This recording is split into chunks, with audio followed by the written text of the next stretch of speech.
Sir, if you can kindly relate to us now what this is the problem of the West Philippine Sea. Alam no po ninyo, nung ako'y nasa Senado, Senate President ako noon,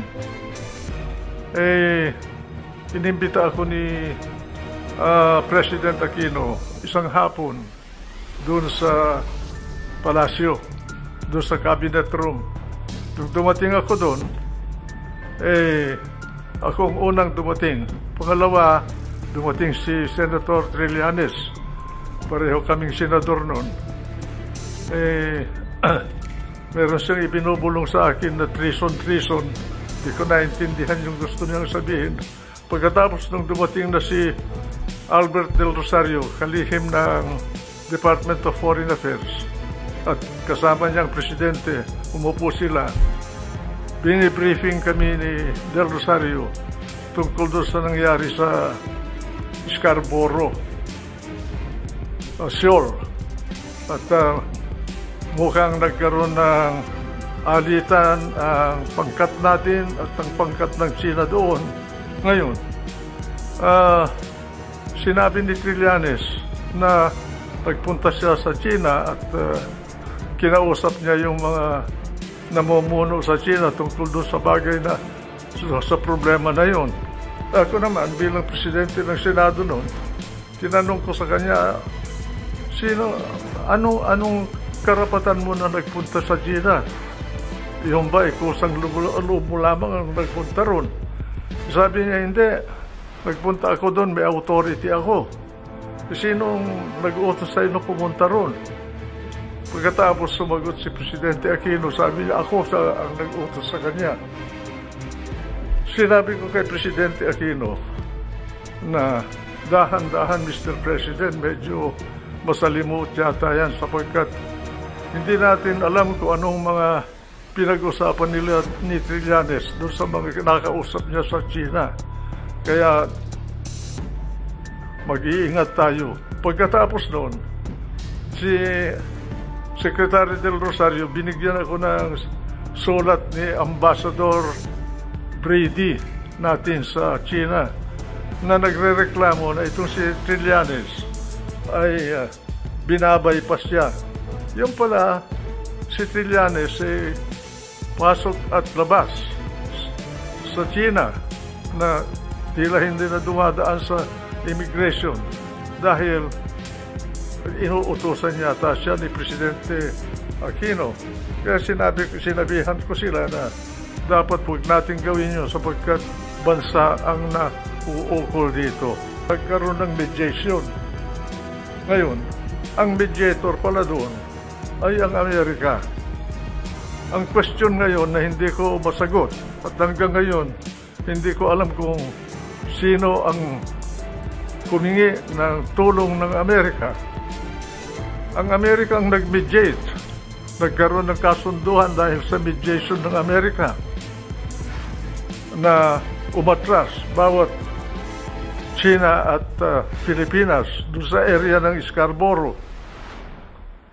Sinunod ng Pilipinas yung kasunduan sa ilalim ng mediation ng Amerika pero ang China ay hindi sumunod. Ngayon, ang question ko, kung ang Amerika ang naging mediator, unang question, sino ang humingi ng tulong ng Amerika? Pangalawa, bakit nung hindi tinupad ng China ang kasunduan, umatras din siya? Bakit hindi man lang pinagsabihan ng Amerika ang China na tuparin niya yung kasunduan? Ang impression ko bagay, parang ginamit lang tayo doon sa bagay na yun. Ano man na interest ang nauukol para sa Amerika, hindi ko alam. Pero ganon ang impression ko.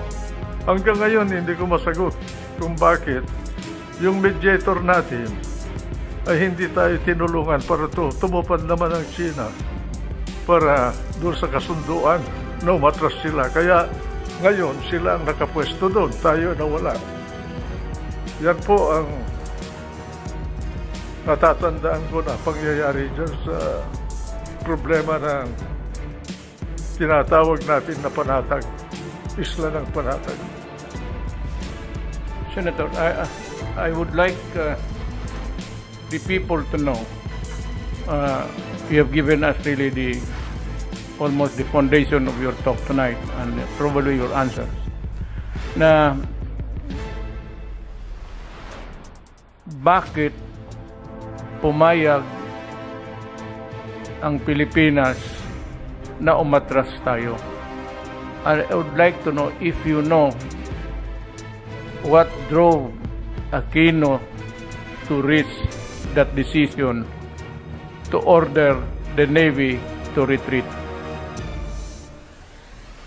Yun daw ang kasunduan na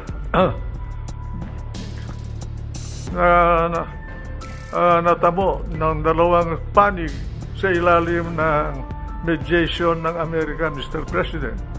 Kaya dapat siguro si Albert Del Rosario malaman sa kanya kung sino ba ang bilang Secretary of Foreign Affairs noon, sino bang humingi ng tulong ng Amerika? Si Ambassador Quisha ba? Na siya ang ambassador ng Pilipinas sa Washington noon, o ang mismong palasyo, si Presidente Aquino? Hindi natin alam eh. Ngayon, dahil doon sa pangyayaring yun nagkakuan tayo na nalugi tayo. Dahil umatras tayo, ay China hindi nila mapaalis doon sa lugar na yun. This is really the dilemma of the nation. For me, sir, the beginning of this problem was when we retreated. And since then, yung mga paperwork about the arbitral award has become meaningless. And the opposite camp of the political side ay nasabi that I should do my very best in asking the UN. Mr. President, sa aking paningin, hindi naman nasasayang yung decision ng arbitration dyan sa bagay na yan, sapagkat nandyan na yun na palagay ko nakarehistro yung decision na yun sa record ng UN. Alam nila yun. Ang karapatan natin nanggaling din sa UN Convention of the Law of the Sea. At yun gawa ng United Nations. Kaya ano pang kailangan resolution ng UN para malunasan yung sigalot na yan para sa atin? Palagay ko kahit na may resolution ng UN, hindi naman maipapatupad ng UN yung resolution nila. Wala silang police force. Wala namang world government na kagaya ng istruktura natin sa ating bansa. Meron tayong hukuman, meron tayong police, kung merong kailangan na usapin tungkol sa hustisya, mapupunta ka sa hukom. Hindi ganyan sa level ng mga bansa.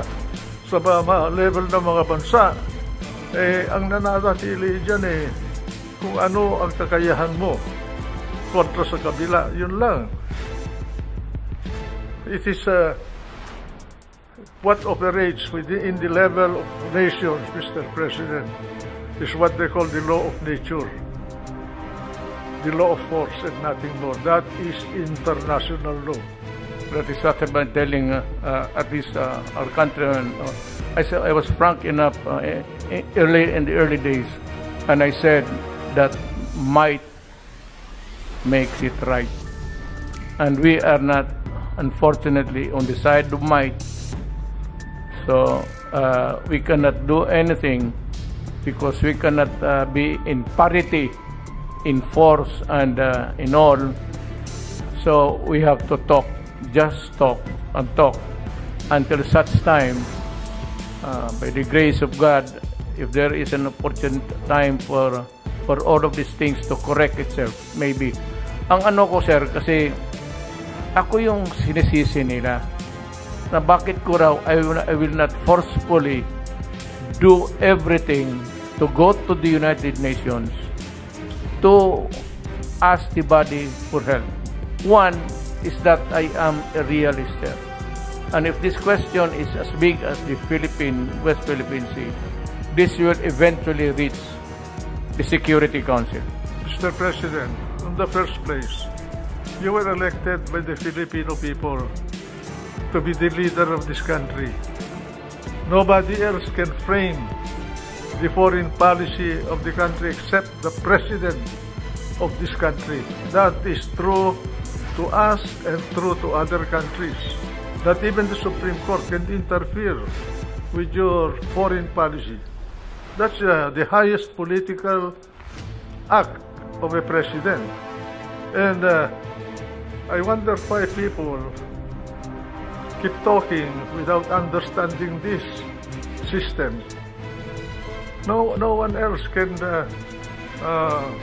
frame or formulate the foreign policy of the Philippines except President Rodrigo Roa Duterte. That's what Not Carpio, Albert Del Rosario, or Juan Ponce Enrile.